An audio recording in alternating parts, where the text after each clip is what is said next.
Hello everyone, welcome back to our criminology lecture series. Welcome to lecture 6 of this series. In the previous lecture we studied about psychological theories of crime. We discussed psychoanalytic theory. We discussed about personality theory, intelligence, learning, aggression, moral development, and modern psychological explanations. We learned that psychological theories focus on individuals' mind, on emotions, on personality, about childhood experiences, learning processes, and also about decision making. In today's lecture, we are going to cover various sociological theories of crime. So what is sociological theory? Sociological theory shift our attention from individual to society. They ask questions like why are why crime rates are higher in some neighborhoods than in others? Why do poverty, inequality, unemployment, migration, family breakdown, peer groups, and social exclusion they all influence crime? It also asks questions like how do people learn criminal behavior from others? Why are some people labeled as criminals? Why others escape from social stigma? So it answers questions like how can law and criminal justice sometimes reflect power differences in society. So by this end of this lecture, you will be able to understand some theories like social disorganization theory, strain theory, differential association theory, which is very important in criminology, social control theory, about leveling theory, and about conflict theory also. So let's begin the lecture. First, going with the meaning of sociological theories of crime. So what's the meaning? Actually, the sociological theories explain crime by examining social environment simply in where people live. They explain the society. They explain the social environment around the individual in which he lives in. The theory focus on family, on community, about neighborhood, on the education system, where the person was educated or is educated, his employment history, is his poverty, about poverty, about social inequality, peer groups, on culture. It looks into the influence of social institutions, about power relations, about social norms, law, and criminal justice system. So the central idea is that in sociological theory of crime, the central idea is that crime is not an individual problem. It may also be connected with the structure and functioning of the society. This is the very central idea of sociological theories of crime. For example, a person may become involved in theft, in gang activity or drug related crime, which not because of his personal choices but also because of poverty, maybe because of unemployment, maybe lack of opportunity, or also it can be some peer influence, weak family support, maybe due to social exclusions, or maybe due to availability of criminal networks, or maybe due to non-availability of better choices. Okay, so just for these reasons he is getting involved in theft, gang activity, or other delinquent activities.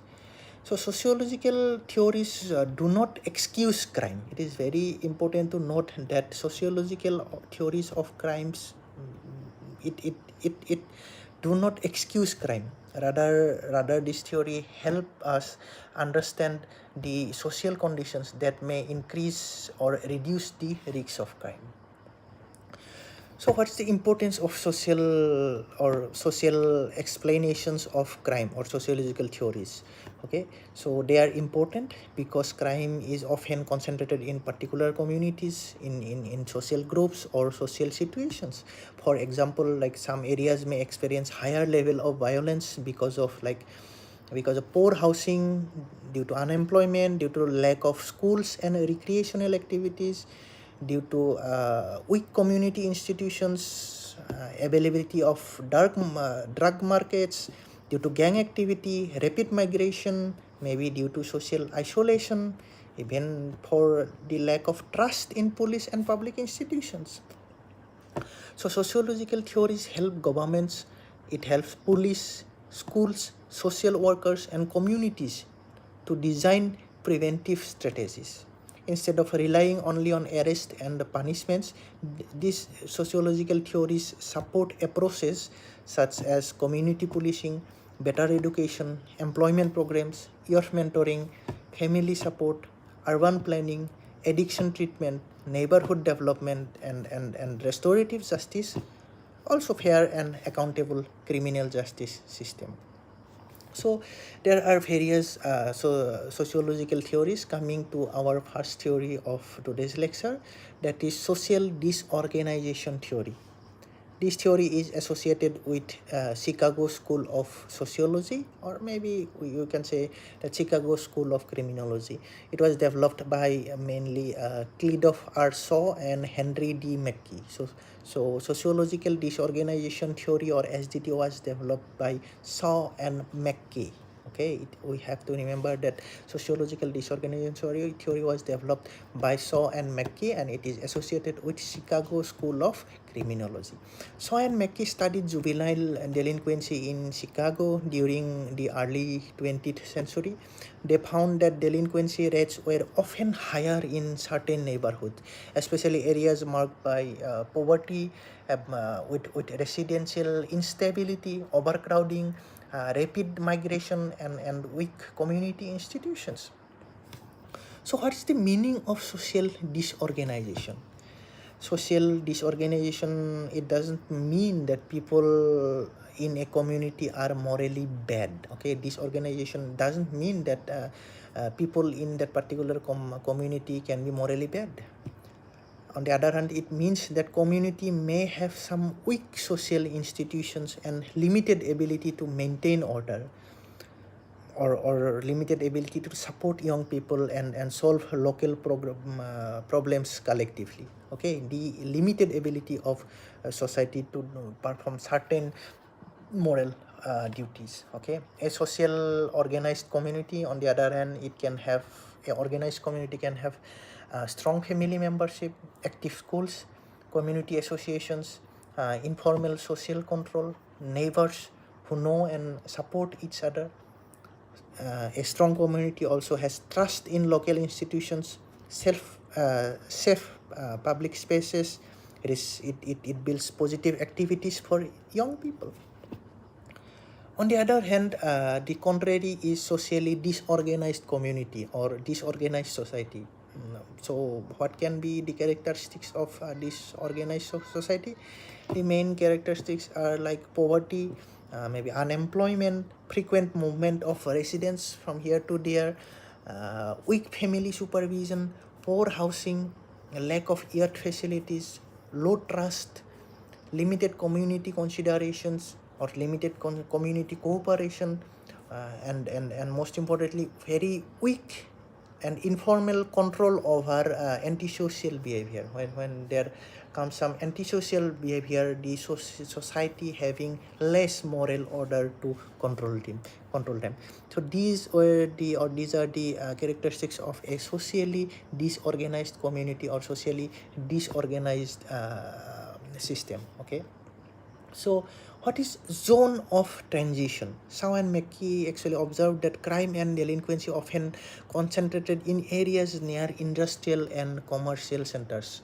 Shaw and McKee has researched and found that the zones concentrated which are near industrial and commercial centers, the crime increases there. Okay, these areas are often called zones of transition.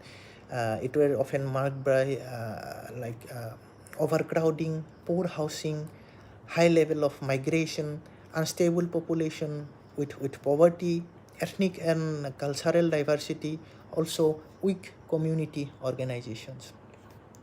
The important finding of Shaw and McKee was linked more to neighborhood conditions than to the character of particular ethnic or social groups. It doesn't depend on a particularity of ethnic or social groups or maybe with religious groups, but it more depends on various neighborhood conditions. Like we have said, community organization, about poverty, about unstable populations, like that. So what is cultural transmission there in social disorganized theory? So in this theory, cultural transmission also included.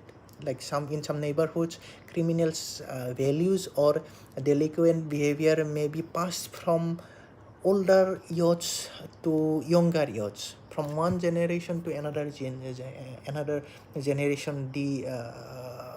The criminal behavior is transmitted, which is called cultural transmission. For example, if young people regularly see gangs, drug dealing, extortion, violence, or criminal activities being treated as normal by their seniors, they may also learn that such behavior is acceptable in the society and necessary for survival. But this doesn't mean that all residents in that particular neighborhood accept crime. Okay, many communities strongly resist crime despite difficult conditions. However, where lawful institutions are rather weak and criminal networks are strong, antisocial values may become more influence.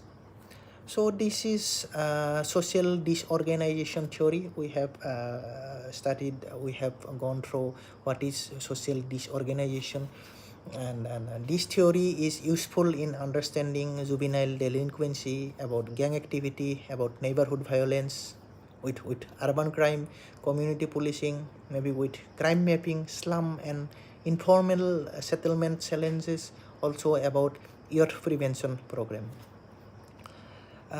Social disorganization theory of Shaw and McKee, it suggests that crime prevention should strengthen communities through better schools, through housing, employment, recreation, local leaderships, youth service, and trust between police and residents. So these are the elements of social disorganization theory. Coming to the criticisms of social disorganization theory, even though this theory seems to fit our common understanding of crime with respect to social influence or influence of neighborhood, and certain social factors, it also comes with some limitations. Firstly, poverty doesn't automatically cause crime, as particularly mentioned in this theory. Poverty doesn't automatically cause crime. There are many poor people in this world who are doing some other work, let's say hard work or daily laborers work, who may even go to the deviant way or maybe in delinquent way, but they are not going. They are doing the hard way of earning their livelihood. Many poor communities have strong social bonds, and despite low income, they also have low crime rates. Okay. Secondly, the theory may overlook individual choice and psychological factors of crime. It focuses more on the social factors than on individual choices and psychological and psychiatric factors that may influence an individual from an individual perspective for crime. Thirdly, this theory may treat migration or cultural diversity as a problem rather than recognizing their positive contributions. Actually, migration and cultural diversity have very much positive contribution for the growth of a country, for the social fabric of a country, then contributing to the crime as explained in this theory. And lastly, it may not fully explain white collar crime, cybercrime. It may not explain corporate crime or crime committed by wealthy individuals. Okay, since this theory says that societal factors like poverty, unemployment, social fabric, and unstable neighborhood, they are all impacting criminal behavior or influencing behavior of an individual towards crime. But what answers cybercrime? What answers corporate crime? Corruption? or crimes committed by individuals, even corporate crimes. These are the crimes which were committed by wealthy individuals and well-to-do individuals from better communities, from better housing, with better conditions. Even corporate crimes are committed by leaders with high level of education, with better income opportunities and all. Corruption has been, as we see, are being committed by bureaucrats and political leaders and others who has much better opportunity than others. So how such crimes explain the social disorganization theory? It's very important factor. So these are the criticisms of social disorganization theory by Shaw and McKee.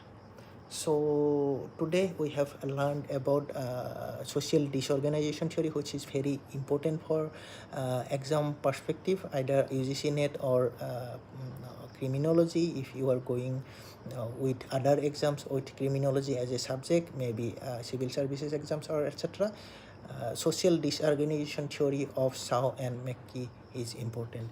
If you want me to explain more about social disorganization theory, if you are interested, I can make a particular video on this theory. So please let me know in comment section, or let me know in a live chat that you are interested more in social disorganization theory. I will be making a particular video on that. So moving ahead with another sociological theory, that is strain theory. It is one of the most important theory of criminology. It's called strain theory. Strain theory explains crime as a response to pressure, frustration, blocked opportunities, or inability to achieve socially approved goals through lawful means.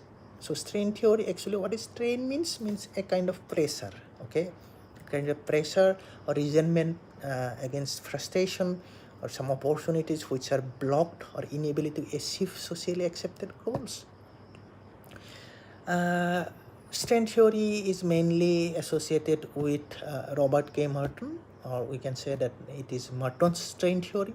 He developed his theory by examining the relationship between cultural goals and legitimate means.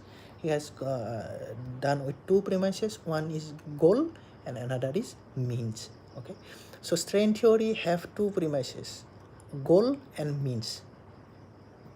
Means, there will be certain goals and there will be means to achieve these goals. What are the means to achieve these goals, either legitimate, illegitimate, or what are the other types of means? So this theory explained this all. So what was Merton's main idea? His main idea is that every society promotes certain goals. For example, a society may encourage people to seek wealth. One society, in some society, there may be like wealth is more important. In some societies, education is more important. In some societies, success in monetary terms or success in job or corporate terms is more important. Somewhere maybe status, somewhere maybe respect, material comfort, or maybe social recognition is most important. So at the same time, society provides legitimate means to achieve these goals. It is not that there are only other means, but firstly comes legitimate means to achieve these goals, such as education, proper employment, maybe business, or lawful hard work. But not every individual has equal access to such legitimate means.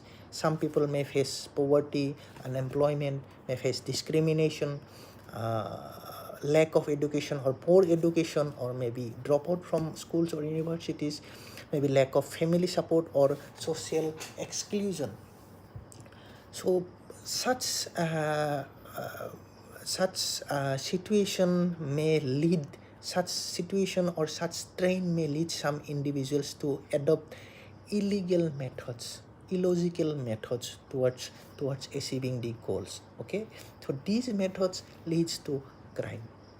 So Robert K. Martin explained that people respond to strain in several ways. Particularly, he has mentioned 5 ways how people respond to crime, which is very important for exam perspective.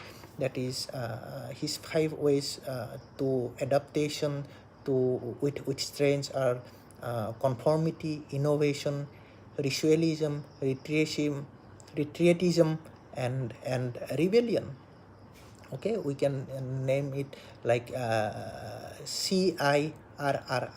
CIRRR. That means conformity, innovation, that is CI, and RRR, that is tripular, which is ritualism, retreatism, and rebellion. CIRRR. For example purposes, it is important to note such abbreviations. Okay, so what is conformity at the beginning? Conformity means accepting social goals and using lawful means to achieve them. For example, a student studies, develops skills, and works honestly to achieve success. This is the most common response. Okay, conformity is very common response.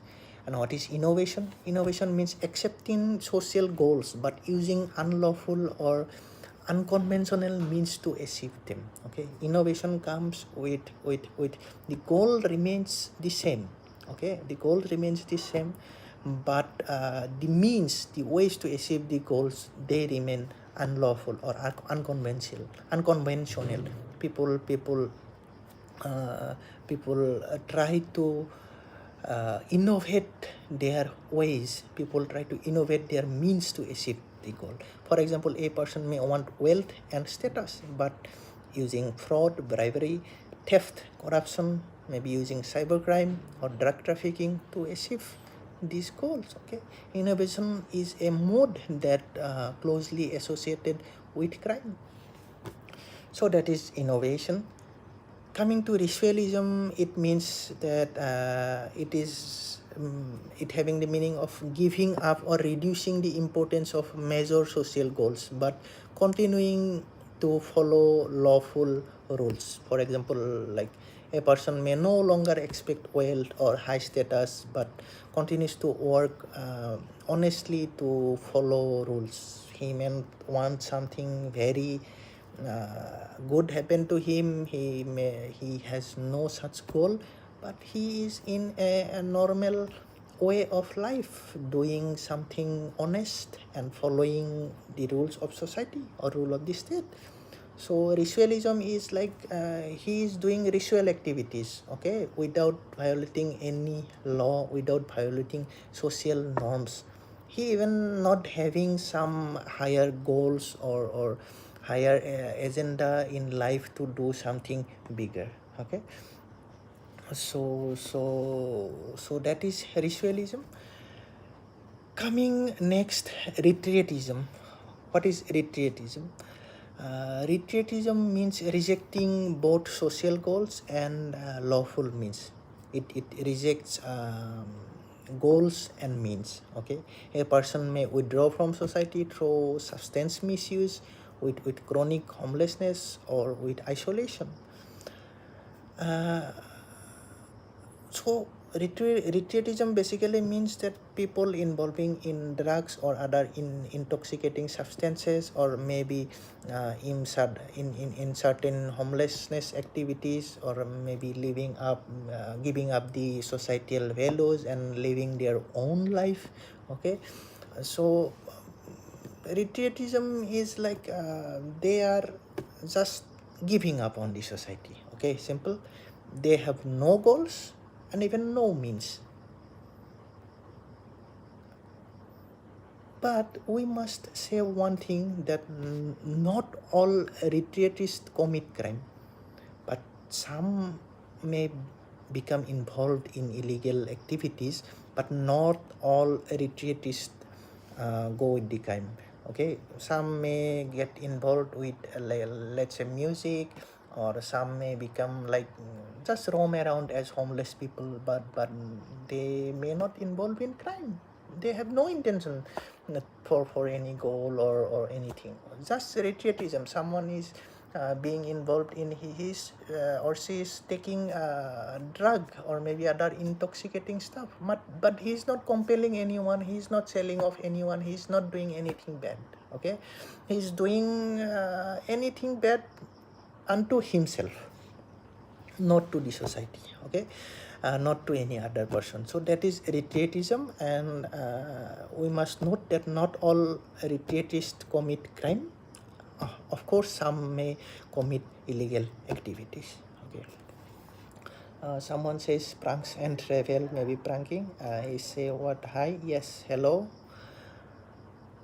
Coming the fifth activity, that is rebellion. It means rejecting existing goals and means and trying to replace them with new social values and systems. Rebellion is very important. It is about rejecting everything, rejecting the goals and means. Okay, some forms of rebellions may be peaceful and democratic, and others may involve unlawful and violent actions.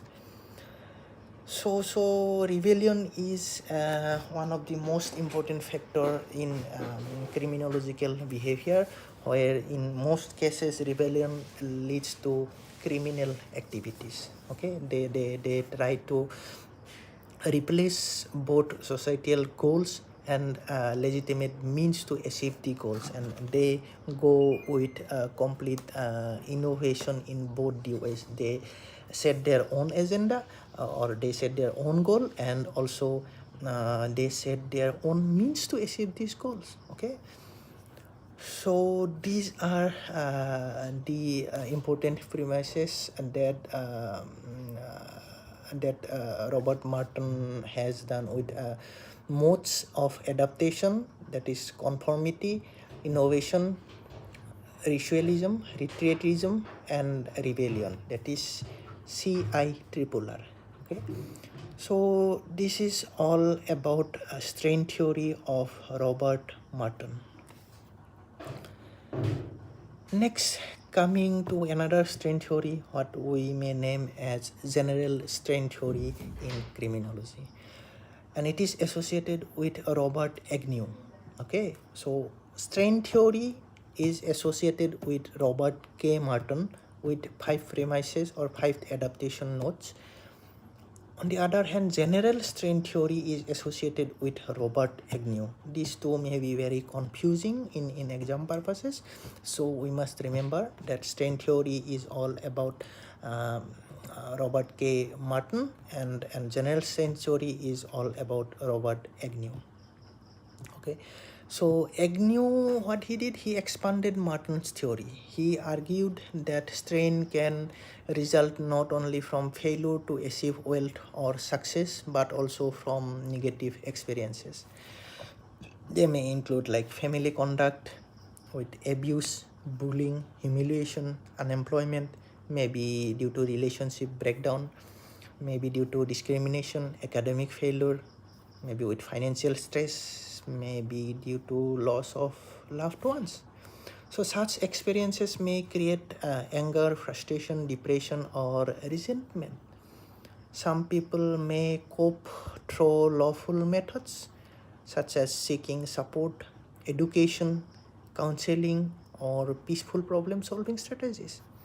On the other hand, others may cope through aggression, through substance misuse, through theft, or other forms of criminal means.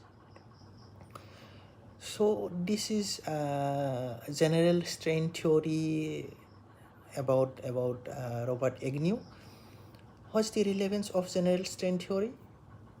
Or maybe as we go, what's the relevance of actually body strain theory? It's useful in understanding theft and property crime, in juvenile delinquency, in gang involvement, in about drug-related offending, in financial crime, violence caused by frustration, or maybe with school dropout, with unemployment-related crime, etc. The theory suggests that crime prevention should improve access to education, employment, social mobility, counseling, family support, and fair opportunities. So these are the suggestion of strain theories. Actually, both the strain theories. One is Martin's strain theory, and another is Robert Agnew's general strain theory. So what's the criticism of strain theory? So strain theory, as other sociological theories, also come with very much of criticism. Firstly, many people experience strain but do not commit crime. Strain is actually experienced by everyone. It's part of life. It's part of human being that we have to go with certain strains. This is life.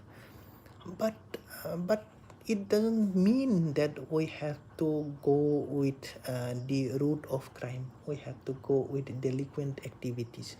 Okay, so most of the people, not just many people, most of the people experience strain, but they do not deviate to criminal activities. So this is the first criticism of strain theory.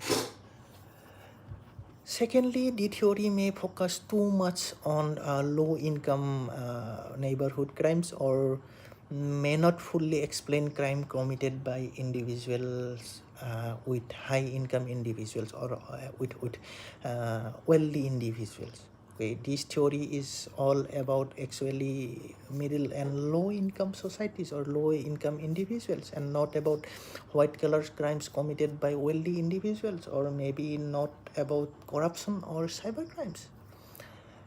Thirdly, it meant explain crimes motivated by ideology, thrill-seeking, revenge, or mental illness. Okay, crimes by ideologies, maybe due to religious ideology. We see some jihadi activities or jihadi terrorism activities. Also, some ideologies like crimes by left-wing ideologies or left-wing extremism activities. Okay, some thrill-seeking crimes like crimes with unwanted speeding or high speeding, or maybe crimes where people try to revenge someone, overthrowing the law without obeying the law, or even mental illness. So these motivations, or these ideologies, or revenge or mental illness, strain theory doesn't explain this all. Okay. Lastly, it may not fully explain why some people choose lawful coping methods while others choose crime. Strain theory actually explains why people go to crime with why means being in a strain, being in various strain without able to coping with strain, but it doesn't explain why certain people choose the unlawful mechanism over the others who go with the coping up mechanisms of lawful activities. Okay, so these are the criticisms of strain theory. Nevertheless, despite criticisms, strain theory still remains one of the prominent sociological theories, and it is still studied in depth. And both the strain theories, that is strain theory of Martin and general strain theory of Robert Agnew, both are important pillars of sociological theories of crime. Coming another theory, we will actually lecture 6. This lecture 6 is a very lengthy one, the sociological theory of crime. There are a lot more theories, and we need to understand them from in a very holistic manner. There's a lot more to explain here, and a lot more to go through, and there are needed more examples to understand sociological theories, which are not just historical theories. These theories are relevant even present-day criminology or present-day criminal justice systems. So we are studying them one by one and in a detailed manner. Therefore, lecture 6 will be divided into two parts. Today I will be doing one part, and 6.5 the another parts of sociological theories of crime I will be discussing tomorrow, since I don't want one lecture come more than 45 or 1 hour, 45 minutes or 1 hour. So this is the last one today. I am going to discuss about differential association theory. I think one of the most important theory of criminology, propounded by one of the most important theorists of criminology, that is Edwin H. Sutherland. So Sutherland is a very common name in criminology, who is associated primarily with differential association theory, or DAT, that is DAT, differential association theory. This theory explains crime as a learned behavior. Sutherland argued that criminal behavior is learned through interaction with other people, especially with close personal groups. He explained that criminal behavior depends on with whom you are with, your friends, your colleagues, your neighborhood. This all depends. So differential associations means being associated with certain people. Okay, so this association or these groups may include friends, it may include family members, maybe neighbors, schoolmates, maybe work colleagues, maybe gang members, or even maybe in today's time maybe online communities.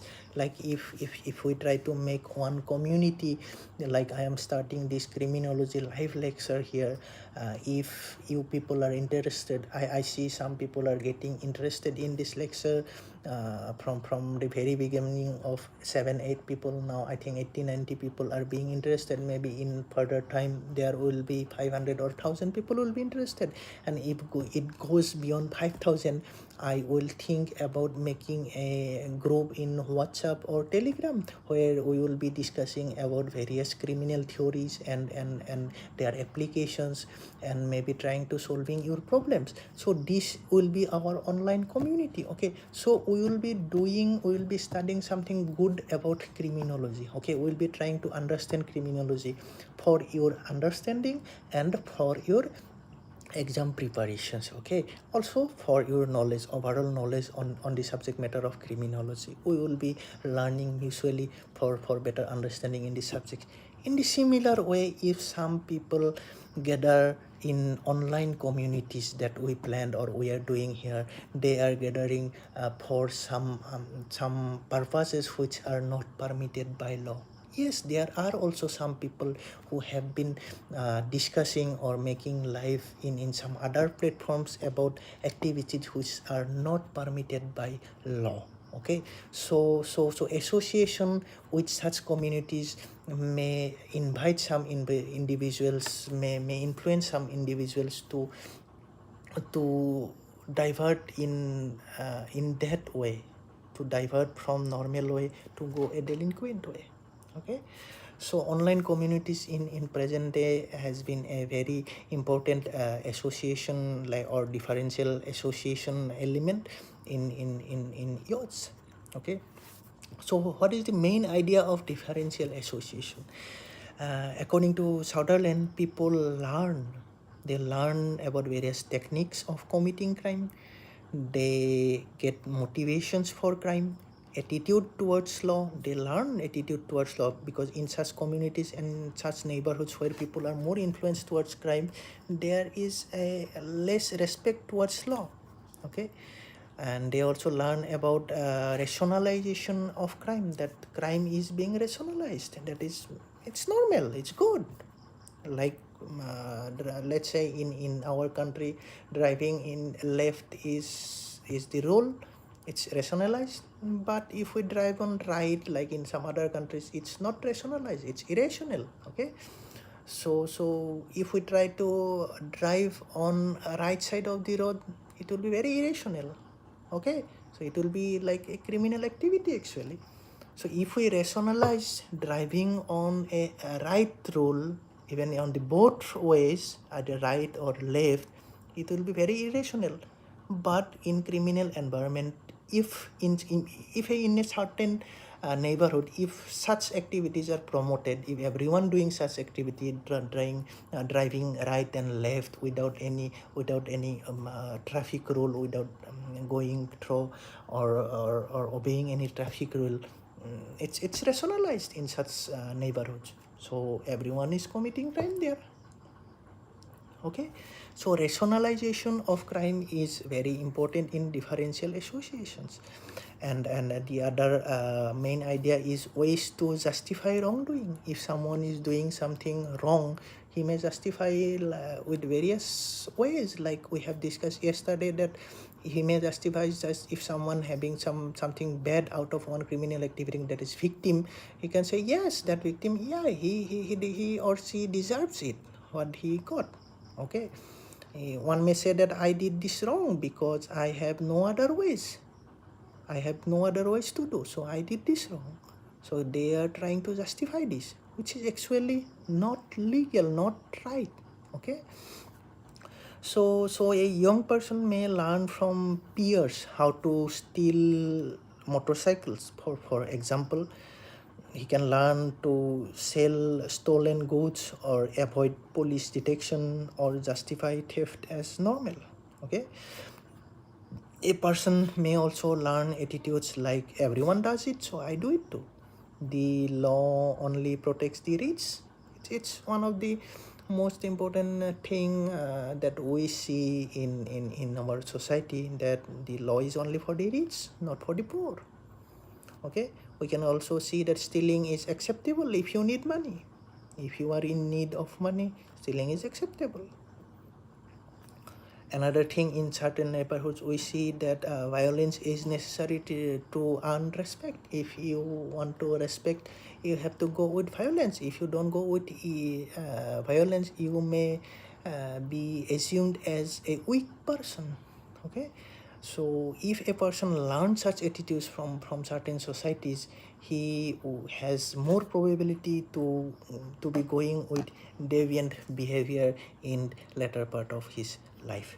So these attitudes are called definitions favorable to law violation in differential association theory. So what are the excess of definitions favorable to crime? Sutherland actually argued that a person becomes delinquent when definitions favorable to law violation exceeds definition unfavorable to violation. In simple words, crime becomes more likely when a person is exposed more often to messages supporting crime than to messages discouraging crime. If someone is in an environment where there is more support for crime, he is more likely to be influenced or to go in a criminal way than if he is in a better environment where crime is discouraged. For example, a young person's close peer or if group praises violence, if they mocks a lawful work and rewards criminal behavior, the person may more likely to adopt these things. Okay, so this is what is excess of definitions in favorable to crime.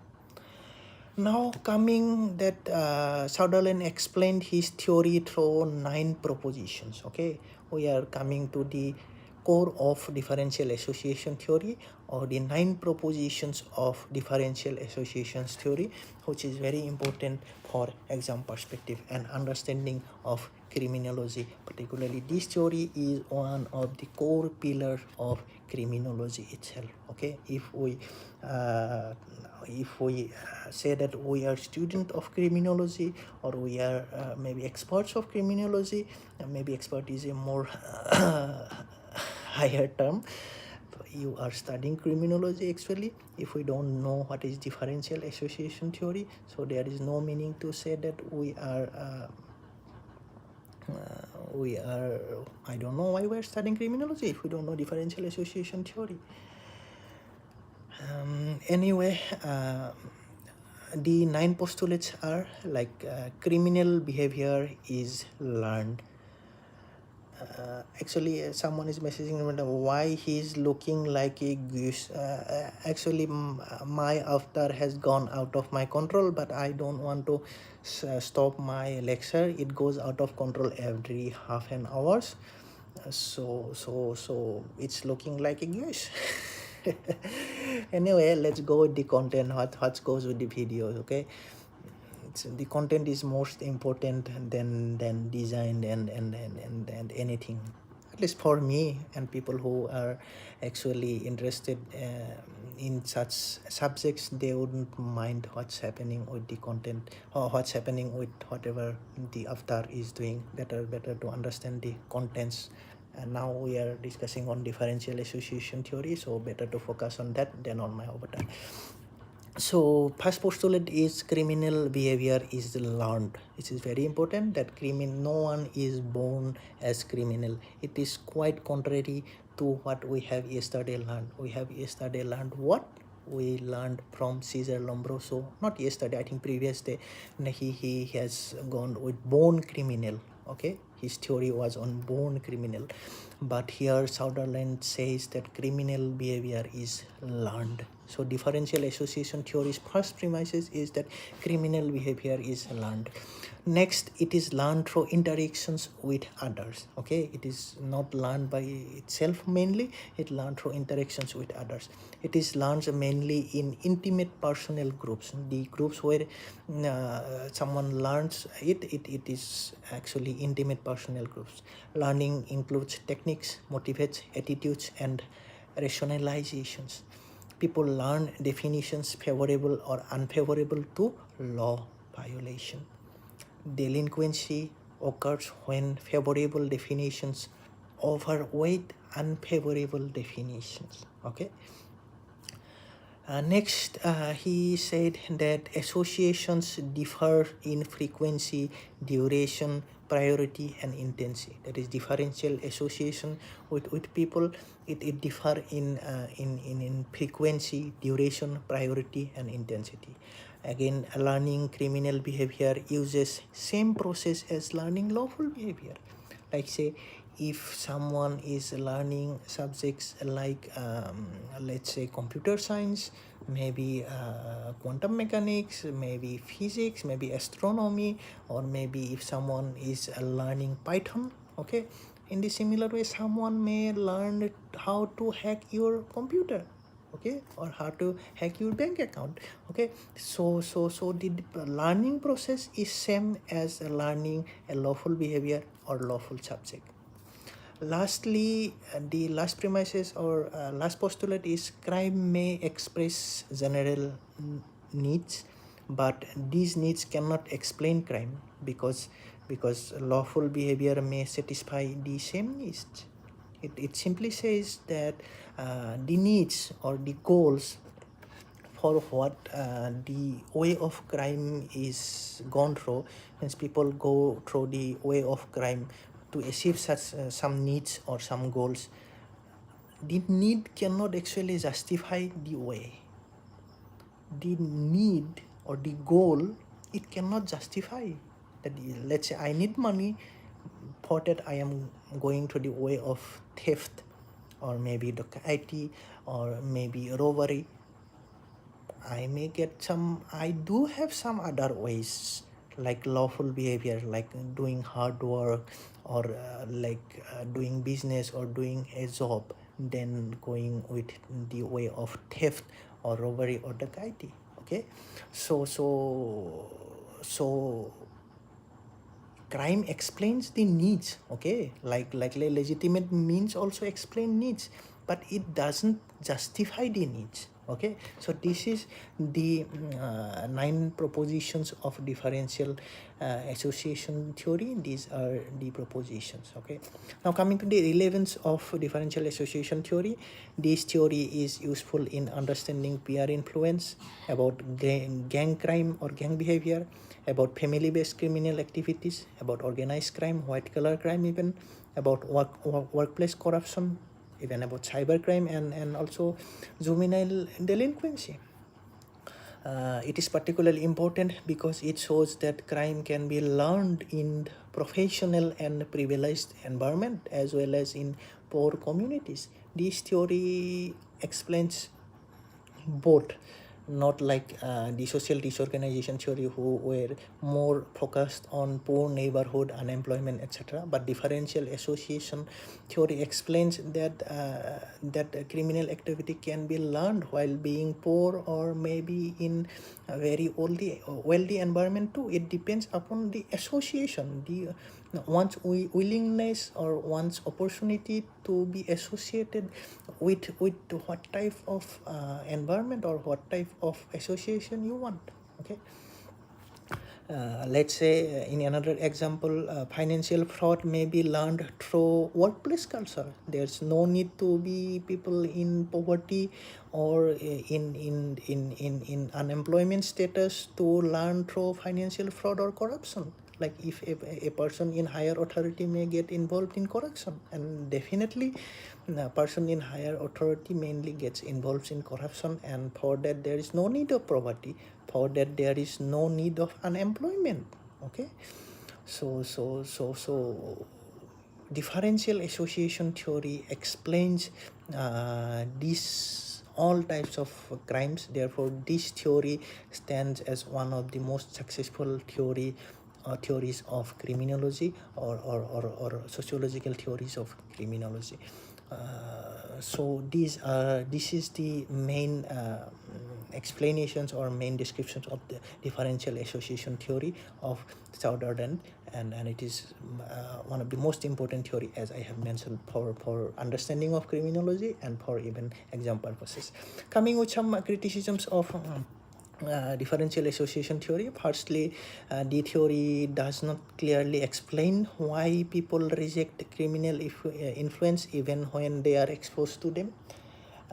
Actually, some people, even though they are in a very bad environment or very criminal environment, they reject such environment. They reject the way of criminal life, and they try to go in a very lawful way of life. Okay, so this theory doesn't explain that. However, such cases are very limited in number. If we go with percentage, they are very limited in percentage. In most of the cases, if someone particularly in young age someone in young age gets more influenced or more associated with criminals, there is more possibility that such people will develop criminal behavior. Secondly, it may be difficult to measure attitudes and definitions accurately. So it's very difficult to measure attitudes and definitions from this theory.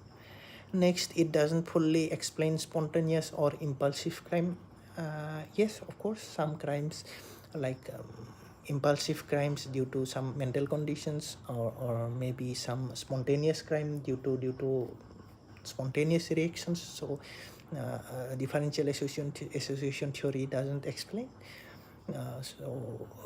Fourthly, it may not adequately explain crimes committed without close group influence. There are some crimes like lone wolf terrorism or some shooting by lone wolves, some violence or violent extremism activities by lone wolves, particularly in USA and Western countries.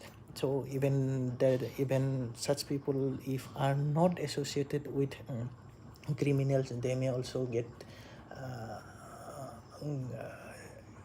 deviated to such way. However, in such cases, I found that even though they are not physically associated with such individuals, they are either influenced by some online activities, or maybe they are reading some books which are through that ideology, which are often influencing to that ideology, so it is very hard to say devote criticism that why it doesn't adequately explain crimes committed without close group influence.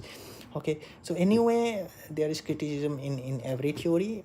In every theory there is peer review, so sometimes it's need to criticize everything for the sake of criticism, even which makes a theory strong. Anyway, no theory is perfect. Even Einstein's theory of general relativity and quantum physics is also not perfect. So differential association theory is not perfect either, but Sutherland's theory still holds as a firm pillar of criminology, particularly in social theory of criminology. So with this, today I come to the end of lecture 6, the first part of lecture 6 of criminology live.